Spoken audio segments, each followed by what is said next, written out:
Hi అండి, నమస్తే అందరికీ. ఇప్పుడు డ్రై ఫ్రూట్ లడ్డు ఎలా తయారు చేసుకోవాలో మీకు అందరికీ కూడా నేను చెప్తాను. అన్నీ పర్ఫెక్ట్గా సరిపోయేలాగా మీకు ఏ విధంగా తయారవుతుందో మీరు చూసి నేర్చుకోవచ్చు. ఫస్ట్గా మనం నెయ్యి వేసుకోండి కళాయిలో. దాంట్లో పంకిన్ సీడ్స్ లైట్గా దోరగా వేపుకోవాలి.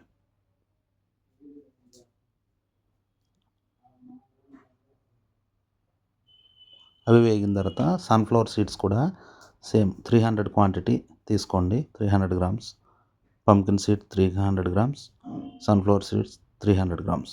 ఇవి కూడా దోరగా వేపుకొని పక్కన పెట్టుకోండి. తర్వాత బాదం పప్పు చెక్క కింద చేసుకుని దాన్ని కూడా 300 గ్రామ్స్ వేసుకోండి. అవి కూడా దోరగా వేగాలి. అవి అయిపోయిన వెంటనే జీడిపప్పు బద్ద తీసుకోండి. అది కూడా సేమ్ అలాగే 300 గ్రామ్స్ తీసుకోండి. ఇది హాఫ్ కేజీ వేసుకున్న పర్లేదండి, ఎక్కువగా కనబడుతుంది కదా. దీనిది కూడా తీసుకుని మంచి స్వచ్ఛమైన నెయ్యి వాడుకోవాలండి. అది కూడా దోరగా వేగిన తర్వాత తీసి పక్కన పెట్టుకోండి.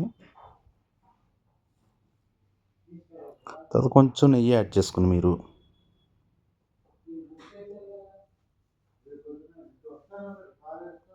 కొంచెం మరిగిన తర్వాత ఈ కొబ్బరి పొడి ఉంటుంది కదండి, అది తెచ్చుకుని అది కూడా ఒక పావు కిలో కొబ్బరి పొడి వేసుకుని దాన్ని కూడా కొంచెం దోరగా వేయించుకుని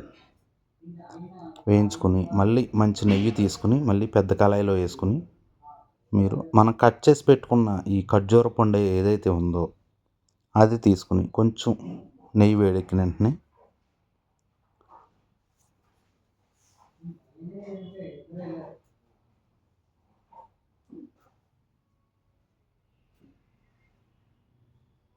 నేను సెవెన్ కళాయి తీసుకున్నానండి. మీరు స్టీల్ తీసుకున్నా ఇతర తీసుకున్నా ఓకే.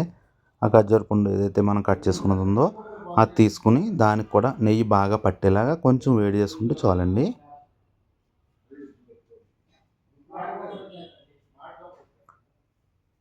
దాన్ని కొంచెం ఒక గరిటె తీసుకుని బాగా కలిసే వరకు నెయ్యి తిప్పుకోవాలి.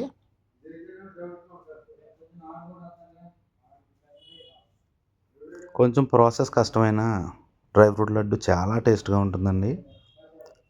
పిల్లలకి పెద్దోళ్ళకి అందరికీ కూడా బలం కూడా. అది అయిపోయిన తర్వాత మీరు ఇలాచీ పౌడర్ కొంచెం షుగర్ వేసుకుని లైట్గా ఇలాచీ పౌడర్ ఆడుకోండి, మిక్సీలో ఆడుకుని అది యాడ్ చేయండి. చేసిన కొంచెం గసగసాలు కూడా యాడ్ చేయండి ఫ్రెండ్స్. అయిపోయిన తర్వాత చూడండి, బాగా దగ్గరికి పాకం పెట్టినట్టుగా అందంగా వస్తుంది. దాన్ని గట్టిగా ఉండల కింద చుట్టుకుని